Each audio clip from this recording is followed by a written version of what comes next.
how it has progressed through the years. So you'll have to sort of conjure up in your imagination as I describe to you what the Lord has been doing. First of all, I want to say that the ROC stands for Reach Our Community Kids. It's an acronym. The ministry of the ROC was originally founded in 1998, so we're at 20 years now and running. It was founded as a nonprofit collaboration between two local churches in the neighborhood in Eagle Rock, the Eagle Rock Covenant Church and the Eagle Rock Baptist Church. The assembly at Avenue 54, which is about a mile and a half away, didn't even know that it existed at the time when it was founded.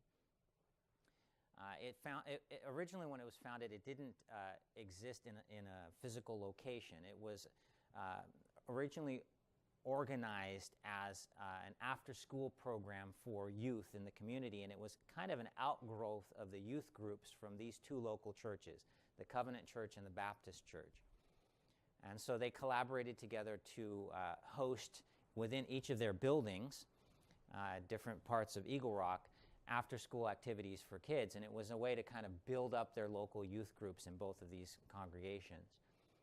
But there was a young woman named Kathy Miller who had a vision. She was at the Baptist Church at the time. She had a vision for having a permanent location that was sort of sited nearby the local high school, so it could be more of an outreach and less of a feeder into their youth group and more of an actual outpost that would connect with the community.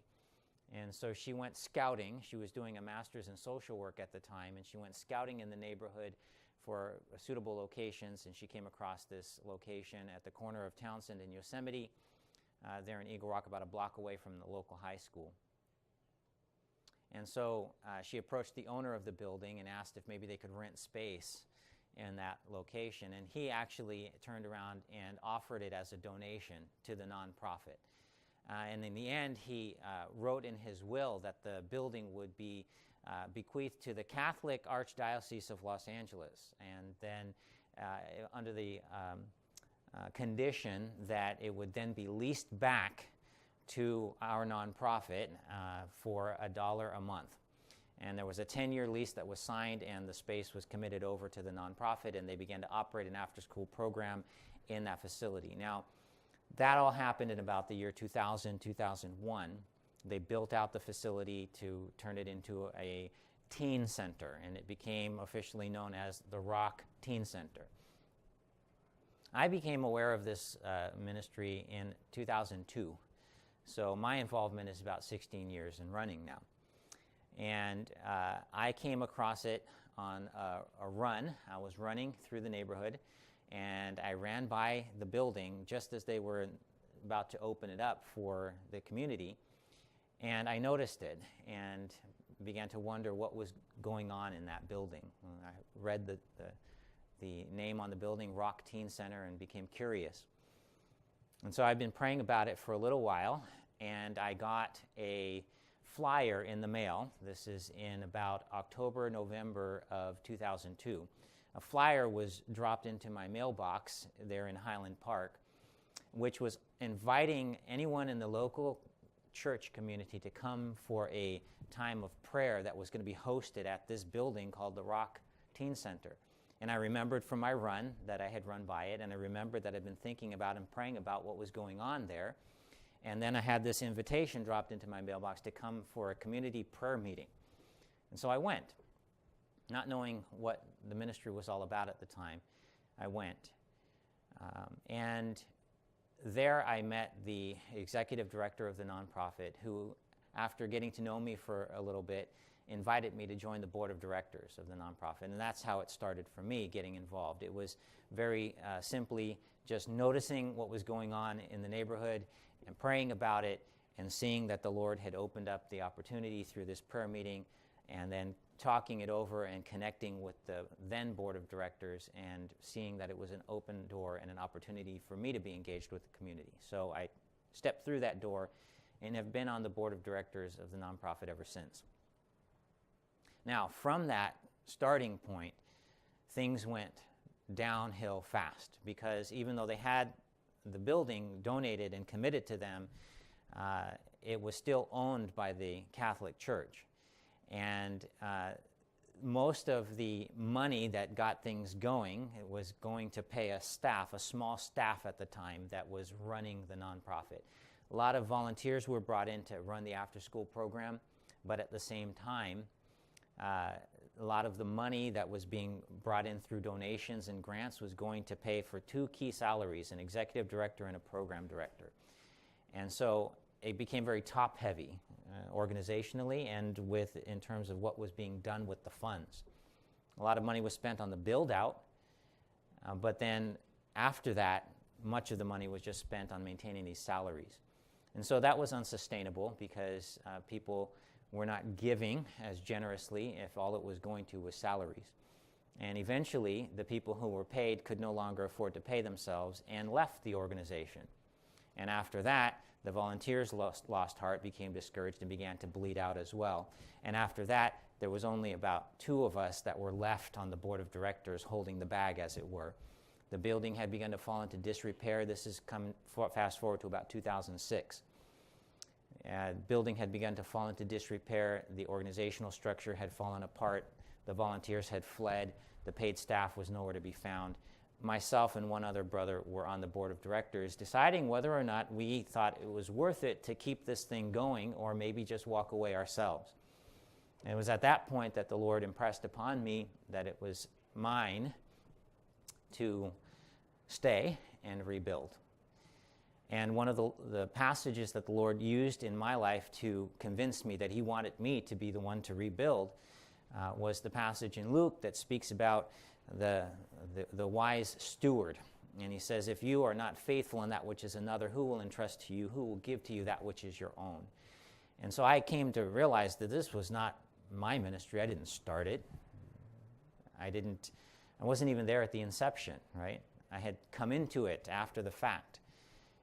And yet it was my responsibility to faithfully steward it at that point, to be a faithful steward and to care for that which was another's, as it were, as though it were my own. And so what happened then is we began to pray. And my wife and I had just gotten married in 2007, and we prayed about how we would invest in the ministry at the Rock at that time.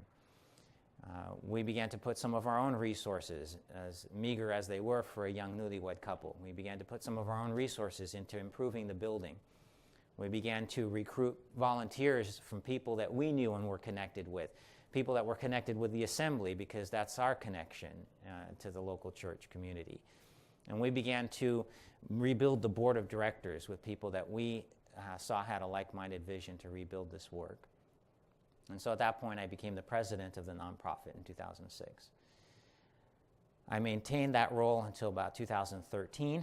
And as Ruben had pointed out, there's a whole other story about how the Lord had led me into committing myself to full-time work. And yes, I did want to give the best years of my life to the Lord. And it wasn't a vow. One wouldn't call it a vow, but it took on the tone of a vow in my mind and in my heart. That I said to the Lord, if you will give me my 20s, I will give them back to you. And it was an informal conversation between the Lord and myself, but I committed myself to that, and I lived that out. And I'm happy that I was faithful with those years of my life to devote myself not only to the work at the Rock Community Center, which we'll get into some of what that work entails, the ministry itself, but in addition, the Lord had put on my heart and in my purview, in my sphere, the opportunity to begin to work with local assemblies across Southern California to begin a work of unifying some of the brethren that had been disconnected and isolated from one another for decades. And so in that season of my life, during those 10 years, it was a very fruitful season in terms of the ministry at the Rock and in terms of the ministry of unifying the brethren throughout this part of Southern California. It's how I met Ruben. It's how so many of the relationships that now are ongoing began. And if you trace them back to that period in the early 2000s there. Well, as I said, about 2013, I decided to step down from my role as the president at the helm, and went full bore after that career that I had put aside. And the Lord provided a wonderful opportunity to work with an architect that was formerly a planning commissioner with the city of Los Angeles, and that's the firm that I currently work with now. And so that's where I am now. And during that season from about 2013 to 2018, I gave myself my full attention to sort of building my career, which I had put on the back burner. And the Lord has blessed and allowed me to come to a comfortable place, a Rehoboth, if you will, a spacious place for me and my family at this season of our lives. And so we're very grateful for that. But then in about 2018, I had stayed on the board of directors, but had not assumed the role as president. And so I started paying a little more attention in 2018 to what was really going on in the day-to-day operations at the Rock, and realized that, again, it had started to fall apart, that there was a lack of vision. And in part, it was my fault on the board of directors. I was only paying half attention to what was going on. But a lot of the things that we had put in place, a lot of the structures and ideas that were established when I was the president had begun to sort of fall apart and unravel. And the Lord put it in my mind to regather things and pull things back together again, tighten the ship up again. And so I stepped back in last year as the president and CEO of the nonprofit. And now we have a lot of the things that we had established coming back to life, and also some new ventures that God has put in motion, some exciting new directions that we're taking the Rock. And so it's an interesting position to be in. Another passage that the Lord had used in my life to give me a sense of direction with regard to how I should lead the Rock. He had taken me to that passage, and believe it's in Zechariah, where the plumb line is handed over to Zechariah as he's rebuilding the ruins of the city and the temple after the exile. And there's a passage about the 7 eyes of the Lord in the presence of the Lord, those 7 eyes that represent the sevenfold Spirit of God. And it said, these eyes will rejoice to see the plumb line in the hand of Zechariah, right? That it is pleasing to the Lord that a certain individual would be the one to rebuild. And somehow God has decided that I would be in that role at the Rock. And so I'm excited and eager to see how it all plays out. Let me tell you, back up a little bit and give some structure to what I'm sharing. Brother, how much time do I have? Okay, good. Let me give some structure. My father, many of you know, Tim Cyprian Kia, he completed his PhD work at Fuller Seminary back in the 80s when I was a little kid, my son's age. And one of the things I remember about my dad, there's a couple of things that have stood out to me in the lessons that he taught me. One of the things he said was, ministry is not activities, ministry is people. And so whenever you get preoccupied with the doing and the activities and the programming and even the physical space, you're missing the point. Ministry is about people. And so that's a focus that we're trying to bring in to what we do at the Rock, is to focus on the people that God has entrusted to our care. Another thing that I was recently reading my father's dissertation, which he wrote for his PhD work in the 1980s. 1987, his work was published. He talks about the use of community development as a tool in missionary strategy. And I find this fascinating, that back 30 years ago, my father was writing a treatise on the work that I'm doing now, and I didn't even realize it. He was giving the philosophical structure, the theological basis for using things like community development as a tool to reach the community for Christ. And he talks about 2 different mandates that are given to us in the Scriptures, the cultural mandate and the evangelistic mandate. The cultural mandate, which is really just about being a good human being. It comes out of God's commission or job that he gave to Adam there in the garden to cultivate the garden. And that God would want to work with a man on the ground to cultivate his creation. And so just even before we talk about being good Christians, we talk about being good human beings who are caretakers of the world that God has given us. And we do our part to make the world a better place. So the cultural mandate. But then the evangelistic mandate, which comes out of the Great Commission in the Gospels, go into all the world, and if I paraphrase, make Christ known. Make Christ known. And so we want to take both of those mandates seriously, the cultural mandate to make the world better, and the evangelistic mandate to make Christ known. And so we want to take these things and do them together, and that's kind of what we're trying to do with the Rock. The Lord has made it possible for us to put a coffee shop into the building at the Rock. The backbone of what we do is to offer after-school programming, right? Just as it originally started. And we continue that work of after-school tutoring and homework coaching as a tool to really benefit the community, give them not just a pretext to get them into the space so that we can preach at them, but rather to genuinely meet some real needs. And there's a young woman named Luce who has recently come into the after-school tutoring program.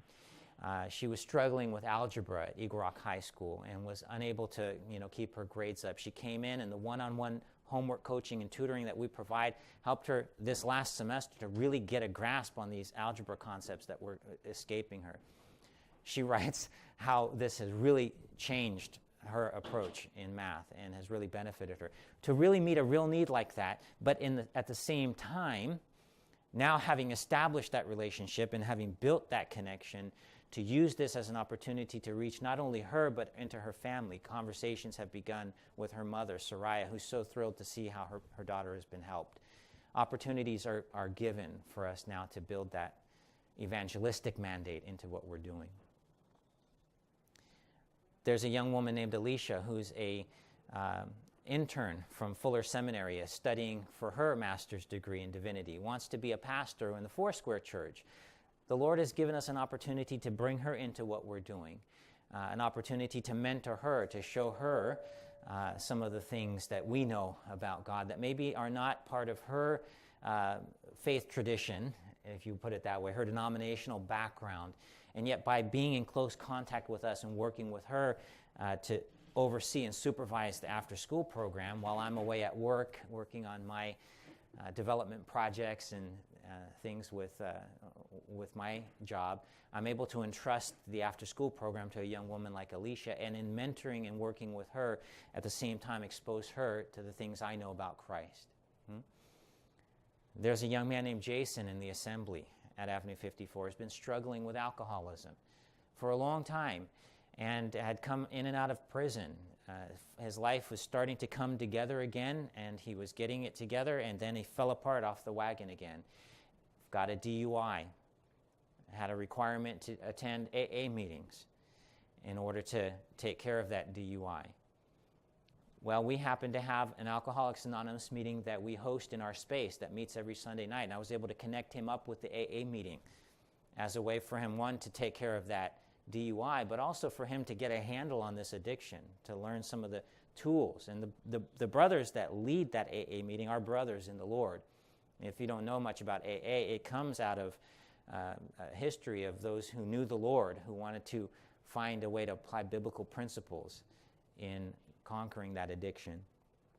So there's opportunities to meet real needs. But now the Lord has also brought in a young man named Ricardo, and many of you will know Ricardo. Ricardo Cruz from East Los Angeles Gospel Hall. Reuben and I have been privileged to participate in a Bible study in his home out in Chino Hills for a number of years now. Well, the Lord put Ricardo into contact with us, and turns out his family has coffee plantations in Guatemala. Turns out there's been a burning in his heart to do something with coffee. Turns out that we have this vision for a coffee shop in our space, and we were able to bring those two together. The Lord put us together into a partnership, and Lord willing, starting January 7th, on Monday, January 7th, when LAUSD returns, the strike is happening apparently. My wife, being a fifth grade teacher, I'm up to date on all the details of this impending strike, so pray for us. But also, when it comes back in session on January 7th, we're scheduled to open up the coffee shop full bore, 7 a.m. to 7 p.m. We have a full staff of 5 employees that have been hired, trained in commercial espresso machines and specialty drinks. And the intention is to really provide quality coffee to the community that will get them to open up their pocketbooks and bring in some revenue that will help sustain the nonprofit. But in addition to that, use that opportunity to advance the evangelistic mandate, right? Opportunities that the Lord has given us to work with the local politician, Councilman Huizar's office, and to work with Department of Transportation to create an outdoor plaza in the space of the roadway in front of our building. An opportunity to literally improve the community through redeveloping that intersection with an outdoor plaza, the cultural mandate. At the same time, now hosting Bible studies and events, concerts, and these sorts of things as part of that venue, advancing the evangelistic mandate. And so these opportunities are in motion. One of the big things that we want to do, and I'll cap off with this, one of the big ideas next is to take some of the proceeds as the coffee shop begins to generate income, use some of it to fund a clean water initiative in West Africa. My folks, my parents, as Ruben pointed out, are missionaries. My mother passed away last year. My father is still around. They have given me that evangelistic and missionary zeal in my blood, as Ruben was saying. And I have a desire to do some work using, again, these concepts, the cultural mandate with clean water, bringing real improvement to local communities in West Africa, and at the same time using that as a platform to preach the gospel, to make Christ known. And so one of the things we want to do with that is do the clean water. And so we have this tagline, which we've been using, that Jesus turned water into wine, we will turn coffee into water. We're going to take the coffee that we sell and convert that into money and use that money to fund clean water projects, which will then be an opportunity to preach the gospel in some of these communities in the part of the world where I grew up. So this is an evidence of what a friend of mine calls the long, slow, good work of God, that he's been working on this for years, even before I got involved. And my involvement is 16 years and counting. Many of the things that have happened in between have been exciting to see the Lord touch into individual lives and make a difference, but then to see that long trajectory of what he has been doing to build something that is going to outlast my involvement. It's exciting. It's interesting to see the long, slow, good work of God, to see his faithfulness, to know that about him, and to make that known about him. So this is just a snapshot in words, since we didn't have slides. I invite you to ask me more, and we can talk in detail. Maybe if you want to get involved in some way, I'm sure that we can find a way to connect with what the Lord is doing. And thank you again for this opportunity.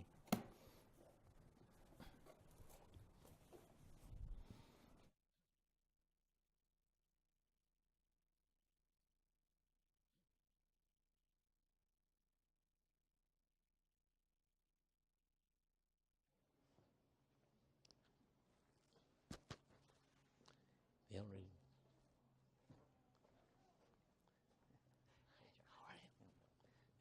put one on me. Oh.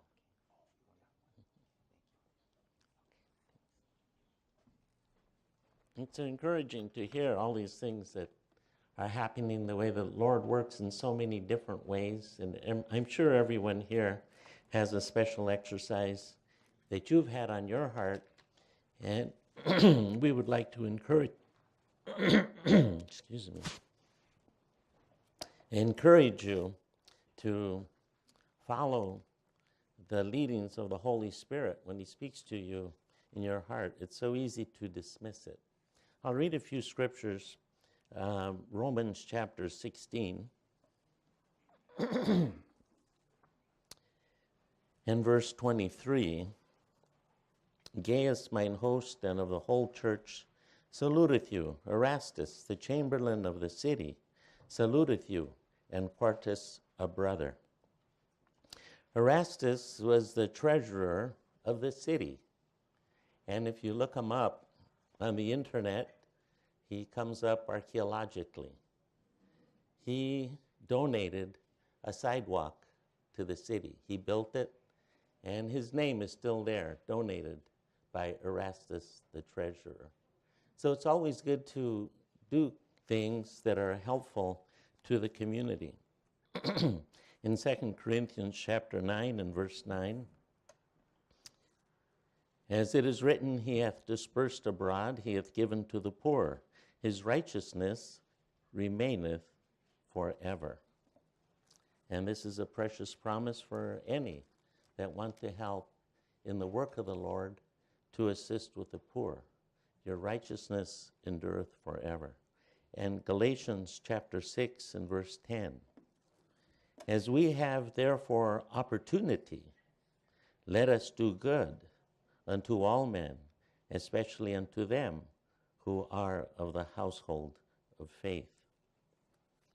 Well, I've been visiting Guatemala and the Mexican assemblies in Chiapas for 25 years, and always wondering how can we as an assembly and as brethren do something to help our brethren over there. They were evangelized back in the 1920s by Brother Stark from the Brother Kramer from the Stark Road Assembly. Brother Kramer was full-time in the work. He was fluent in Spanish. He was married to a Salvadoranian. He was part Jewish and German. And he got saved at the age of 18 out of alcoholism.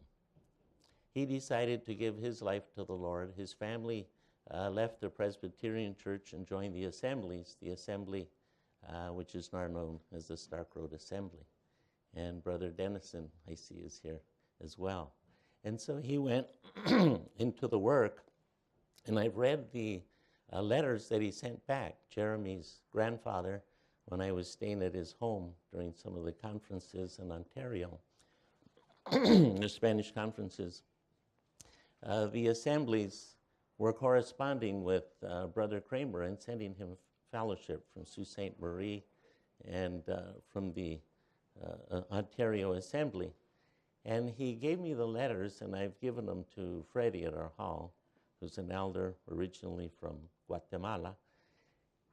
And he says, today we broke bread for the first time, and there were 5. We passed out 1,000 tracts. 6 months later, another letter of thanks for fellowship. We have an assembly of 30. We've passed out 5,000 tracts. Another 6 months later, we have 80 in fellowship. We have 2 other assemblies forming. We passed out 10,000 tracts. Guatemala was a fertile area. And if you study the ancestry, their Indian ancestry, their Indians, the Indian chief had to be willing to give his life for the people. When they would fight in war, the 2 Mayan chiefs would stand face to face. And as soon as they saw their side losing and being massacred, he would give his life to stop the war. So there are many things in their culture which opened them up to the gospel. When they were anointed king, they would be cut in different parts of their body. They would wear the white linen clothing. And as they would come through the portals of the pyramid and the people would see the blood, they would say, "Long live the king." So this was all discovered by 2 American sociologists, Forest of Kings, the untold story of the Mayans. It's been translated into Spanish, and they lived their life among the pyramids and were able to translate all the hieroglyphs and write a book from all the translations of the stories that were written on the pyramids. Many more have just been found just this last year. So you'll find an unusual thirst. This is very different from the Aztecs. There is nothing like that in their culture. And you'll see a big difference in the reception of the gospel based on their ancestry from the Indians. And being that my mother was an American Indian and part Mayan and Kickapoo, and her father died when she was young, so she learned nothing about her Spanish heritage. So I was raised really immersed in the Indian culture that my mom had. And so I've always been interested, and so when I went to Guatemala, I went because of the brethren that were coming to our hall. They said, "We've heard of 4 different assemblies, and we find that yours is just like ours. We choose to give you our letter of commendation. They came the first time, and they wouldn't give us their letter of commendation. They said, we want to see your practice, and if you're really following the scriptures. Brother Kramer had worked there for many years. When he passed away, there were 80 assemblies in San Marcos. There's now 150 assemblies.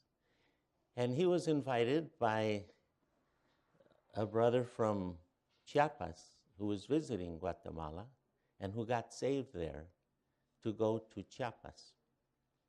He went to Chiapas, and Brother Gonzalez was carrying his bags for him, and they started to evangelize where Brother Kramer frequented mostly in the Indian or indigenous communities. So he was not well received, but he kept on preaching. At the end, he got stoned and almost died. Brother Diego in New Jerusalem, Nueva Jerusalén, where we have the university, his wife was a young girl at that time. She said he was stoned. They left him for dead. They quit stoning him. And Brother Gonzalez, the young man accompanying him, took him to the home of a widow where he stayed for 2 weeks and finally was able to get up. And he continued preaching. Finally, there was an assembly established. So there's now 15 assemblies in this indigenous area. They attend the conferences. That's how I met many of them, at the conferences in Guatemala. But about 10 years ago, since so many were converting to Christianity in Chiapas, the Archbishop of a city called San Cristobal de las Casas began to fund a terrorist movement to kill Protestants. The head of that group is called Marcos, and the movement is called the Zapatista movement. And before we started the university, Luz Sirene, who is now the headmaster, said, before you come, I want you to read this book. This book is called Los Desplazados, the displaced persons. And this book was written because of the massacre of Christians that occurred in Chiapas. I read the book and I told her I was still willing to go work in this Indian community. What happened in San Juan de Chamula, in the morning when people go to bathe, it's dark, you get up at 5 o'clock. Thank the Lord I don't have to bathe in the river anymore. But now they give you a nice room with a shower. But at 5 in the morning, 45 women and their children were killed in cold blood by the Zapatistas. The governor knew about it. The archbishop knew about it. The governor had to resign. The mayor of the city had to resign. And the archbishop, of course, nothing happens. They're above the law in most Latin countries. They're never elected. You elect a president, but the archbishop's the same until he goes. And this is because San Juan de Chamula had opened a Protestant church. I think it was a Pentecostal church. They killed all the Christians, and to this day, you cannot preach the gospel in that town. They will run you out or shoot you. One of the brethren goes in there with the children, and he'll have a children's meeting, and that's about it right now. But the war continued, and it went through all the indigenous communities. So when I went there, I saw a Baptist church boarded up. I said, why is the church boarded up? They came in, they sliced the throat of the pastor. All the people ran out screaming, and they boarded it up. Oh, here's the Presbyterian church. What happened here? Same thing. They were getting rid of all the Protestants because they don't want Chiapas to become another Guatemala, where only 30% of the population is now Catholic. They came to our assemblies. And of course, when they came to our assemblies, they're all indigenous brethren. They don't have a one-man pastor. They're looking at their own faces when they look at him. And where's your pastor? Well, we have elders, and we have 3 elders. So now instead of killing 1, they'd have to kill 3. And all 3 are indigenous, just like them. So they said, well, we need help with the work. You people are not fighters. So they didn't kill them. Our assemblies were spared.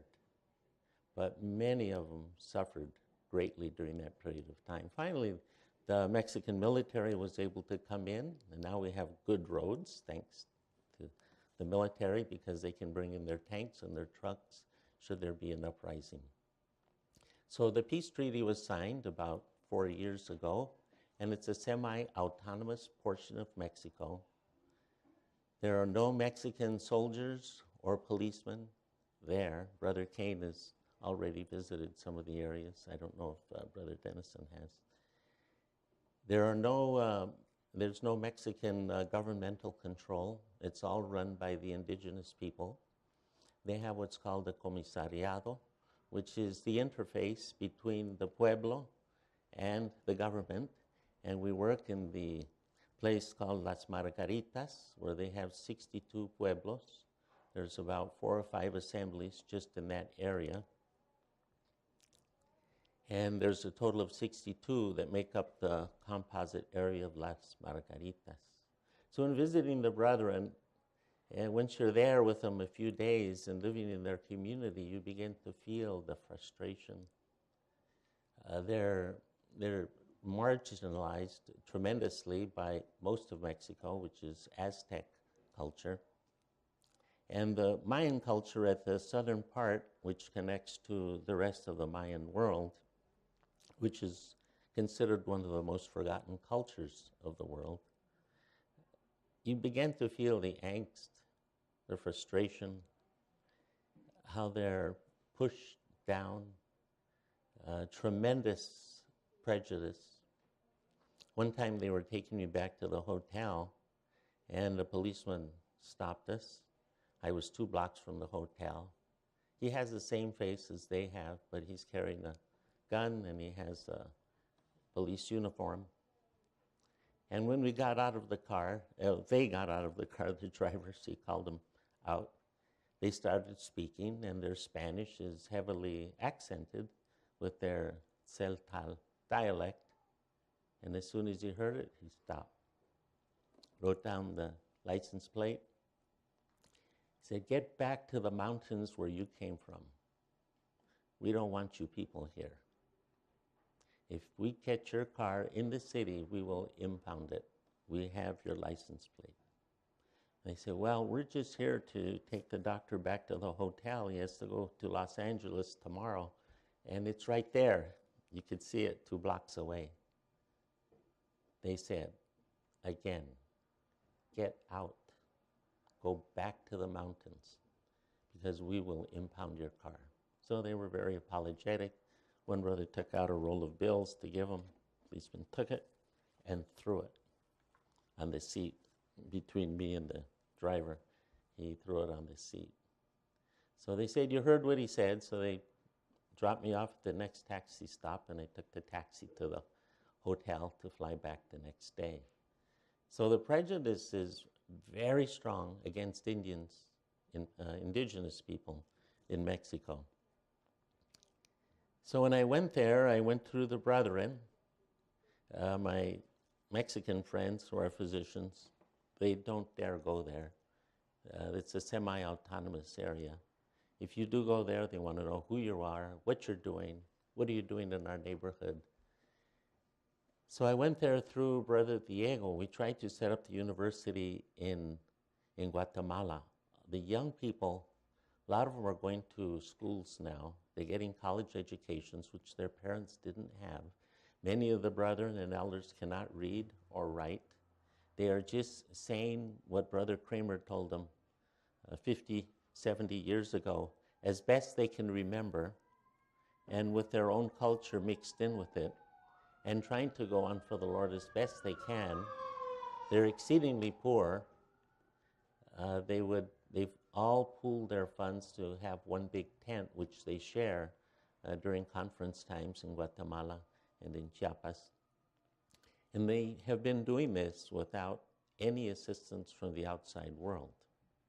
They would go, before they bought the tent, the first conference I went to in an indigenous area, they would go to the forest, chop down trees, and then they would get the tarp and they would tie it to the different posts that they would get from the jungle, because it is a heavily forested area. And so everything was manually done, and everyone contributes everything that they can for the conferences and for the Lord's work. If someone has cattle, he'll donate a cow or a bull for food. And if they have 6,000 people at the conference, it might take 2 or 3 cattle to be donated. So the conferences will have 6,000 to 10,000 in La Grandeza. The last conference I was at this year, they had 10,000 in attendance. But in Guatemala, there were some snags. I wanted to open it up in Comalapa with Brother Serech. He's an attorney there, and they speak Cachiquel. The assembly there has 500 in fellowship. They all come to the assembly dressed in their indigenous clothes. And it just didn't work out, but I was invited by Diego to look at the Chiapas area, and they had already donated land for a prepa, and so they have a grammar school and they can go up to a high school and give a bachelor's degree. He said, we'd like to have a university. We've been to the Mexican government 20 times, and they've turned us down. And we want a university, if it could be done, if you want to help the community, we want it in the indigenous areas. Because when the indigenous people leave, they go to the city and they marry a mixed blood, they call them mestizos. And then they look down on their Indian heritage, on their indigenous heritage. So we'd like it here in our part of the world, which the Mexican government would never do. So I agreed to do so. So we started working on it, and it took 6 years to get all the paperwork done. I had to meet with all the tribal elders, and they said, there'll be 2 or 3 here to talk to you. No, there were 14, and they came talking Celtal, and then they would switch over to Spanish to talk to me. And after about 2 hours of them discussing things and me answering questions, and they started off, you know, we have nothing to do with the Mexican government, so if you think you came here with any authority from the capital, you're mistaken. We run this part of Mexico. I said, yes, I understand that. So I met with the comisariado. I met with all the chieftains, and they said, people come here, they take what little we have, and they take off, and we never see them again. We have nowhere to go. This is our land, and we have to stay here to keep it for our children.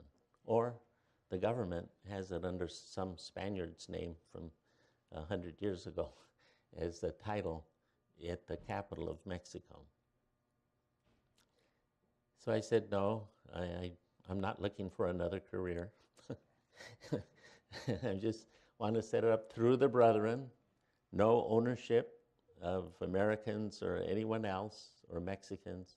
It's going to be yours, but through the assembly that is here. Brother Diego, Brother Antonio, and they will be here as the responsible ones, and we will do everything through them. They said, we'd like to donate 5 hectares, almost 10 acres. The community would, if you would do this. And we said, no, we only want to work through the brethren. And they said, that's fine, we respect that. So as the Zapatista protocol is, they have to rotate the leadership, so they'll have a different comisariado that comes up every 2 years. All their local police force are the children of the indigenous people, and they're all trained. They take a training course, and they wear the Mexican uniform. And it'll say Mexican police, but they are all local indigenous people, and they have absolute authority over ownership of everything there. which is why we haven't put up a large university, because you cannot get title. So we'll probably put up 2 or 3 buildings.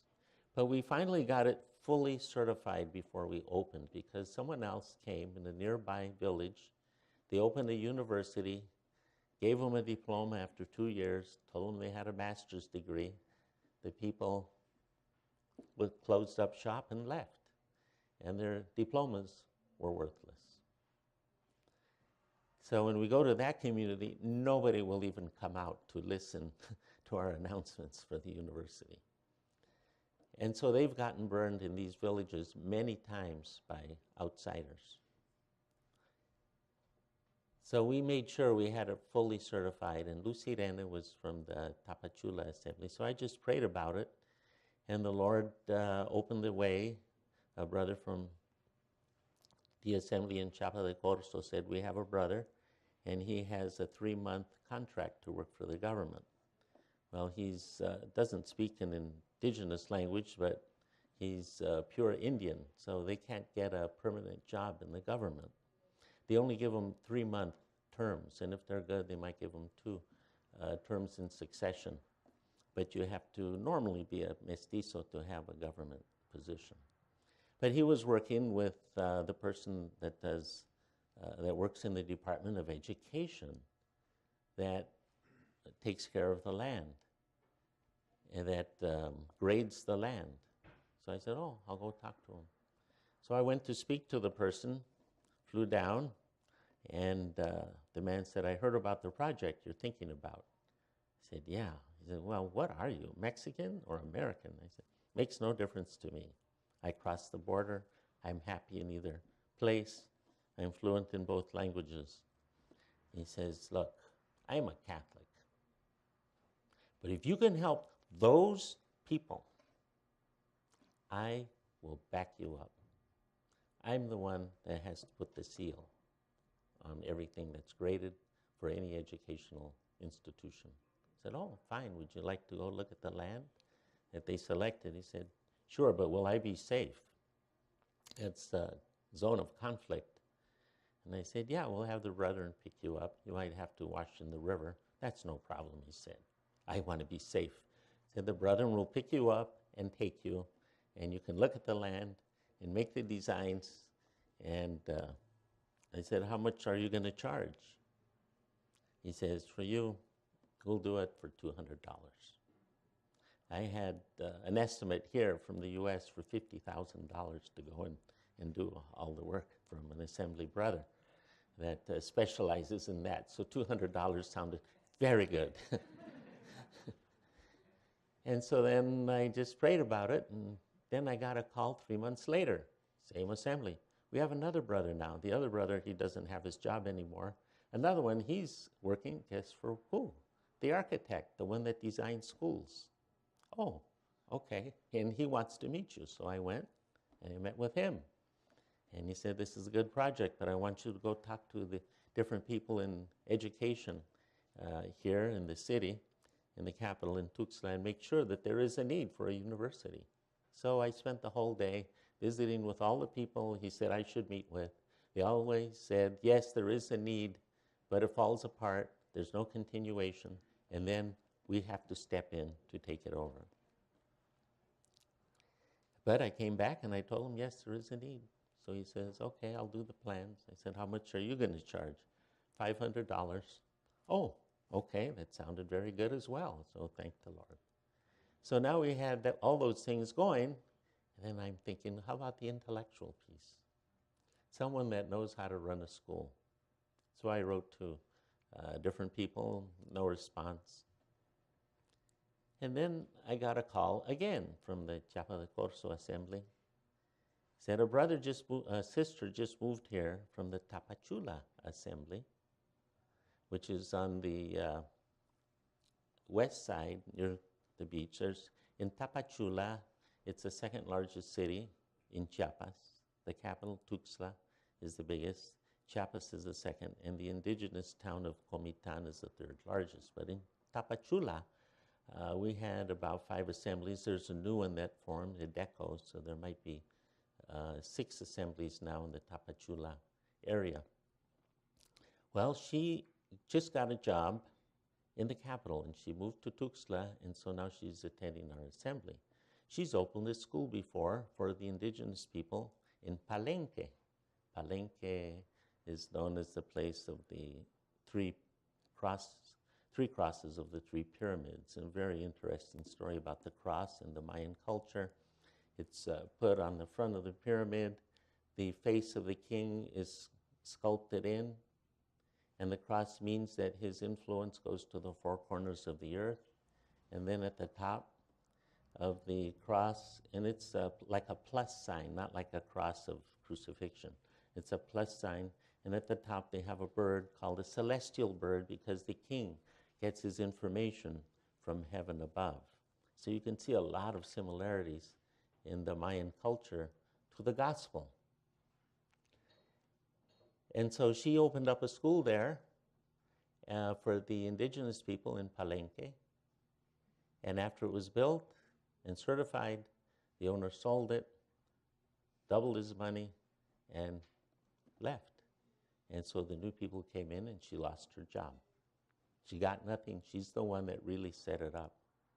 She said this one is easier because master's degree is for older people. The earthquake requirements are less than they are for primary schools. So she started working on getting all the paperwork together for certification. And she heard about another Christian university. So she went to visit the founder named Mr. Nucamendi. And he was an alcoholic that became a Christian in the Pentecostal church. And he opened up a Christian university. When you go there, the fear of the Lord is the beginning of wisdom. He has all these verses all over the wall. You can tell he's a born-again Christian. Every time we speak to him, he says, let me share a passage with you that I read this morning in Scripture.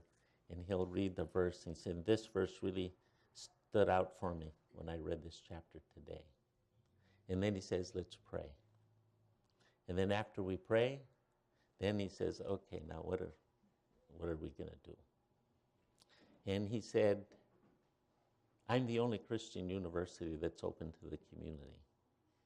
I want young people to go to the university, learn about values, how to get along with people, how to work in society. Because I wish I had that opportunity when I was young, to go to a Christian university. All we have here is one by the Mormons, another by the Seventh-day Adventists, and another by the Catholics. He said there's nothing for people in general. And one to teach Christianity as part of the university. So he said, I will help you. So he already has a brother in government.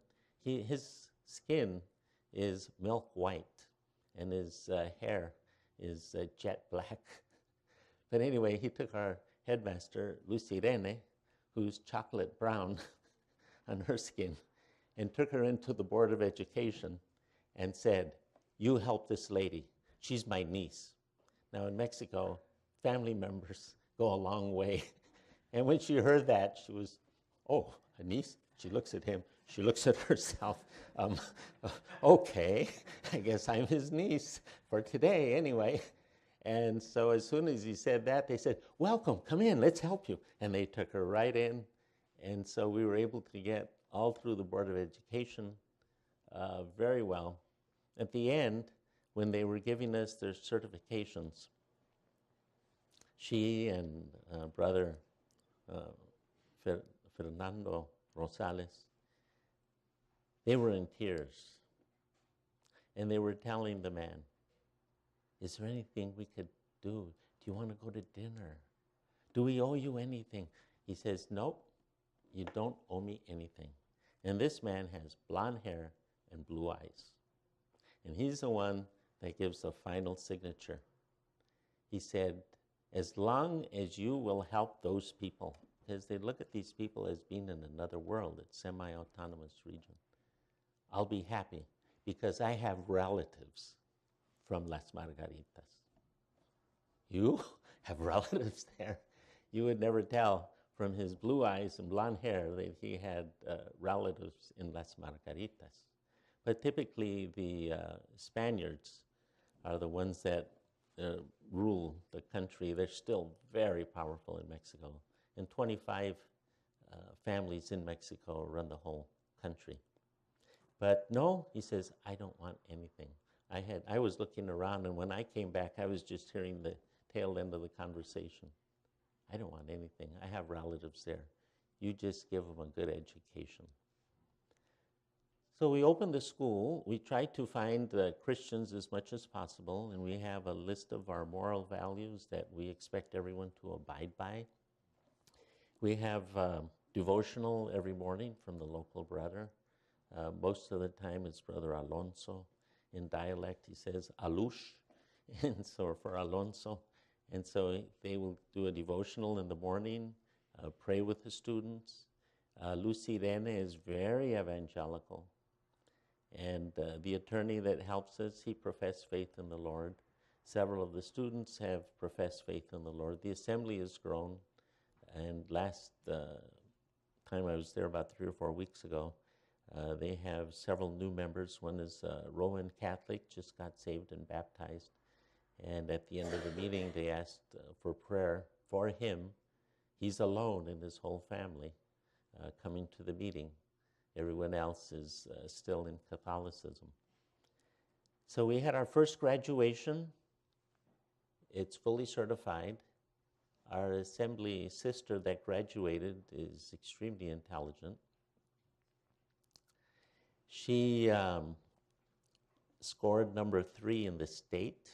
Her career is tourism. She's in the top 10 nationally in the country of Mexico. So our university is now known on a national basis because of our one student. On her test scores, she scored all 10s, which is the highest you can get. She got 10s across the board. And our school has been nationally recognized to give what they call licenciaturas, literally licensing, but in Mexico it's a very high honor and distinguished thing to be called licenciado. So when they refer to you, instead of saying Mr. or a doctor or whatever, they say licenciado or licenciada. That means you have a high education, you're highly respected, and you're a professional. So our 2 students are getting that. Unfortunately, she's going to leave the community and work in a big hotel since she's in tourism. But the young man, he's from the Presbyterian Church, and he's from a neighboring town from our assembly where we're trying to establish a new assembly. One of the indigenous full-time brethren is working there. He preaches in Celtal, and he's full-time in the Lord's work there. But he graduated. He's going to stay in the community.